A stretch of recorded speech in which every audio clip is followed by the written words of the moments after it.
Hello, today we will guide you through how to connect Claude AI with Higgsfield MCP. In this walkthrough, we'll connect Claude to Higgsfield using the MCP setup page and Claude's custom connector options. The process is straightforward and we'll move through it carefully so it's easy to follow. To begin, open Higgsfield AI in your browser. Once the site loads, look near the top of the page for the option labeled MCP and CLI. This section contains the connection details you'll need in order to link Higgsfield with Claude. Go ahead and click there to continue. After that, you should arrive on the Higgsfield MCP page. On this page, locate the server field or server configuration area, then click the copy option for the server. This copies the server information to your clipboard so you can paste it directly into Claude in the next step. Make sure the copy action completes before moving on. Next, on the same page, click Open Claude Customize.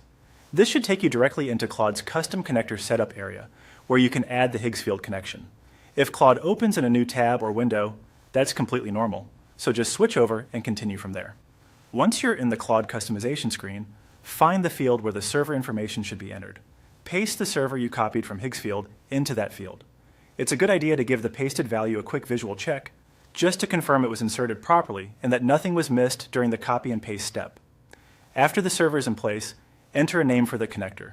Choose something clear and recognizable so it's easy to identify later, especially if you plan to use multiple connectors in Claude. A simple name related to Higgsfield works well here. From there, continue by following the on-screen procedure in Claude. Depending on the current interface, you may be asked to confirm settings, approve the connector, or complete an authorization flow. Just move through each prompt in order and review what's displayed on screen before proceeding. Taking a few extra seconds here can help prevent setup mistakes. Once the prompts are completed, the connection should be ready to use.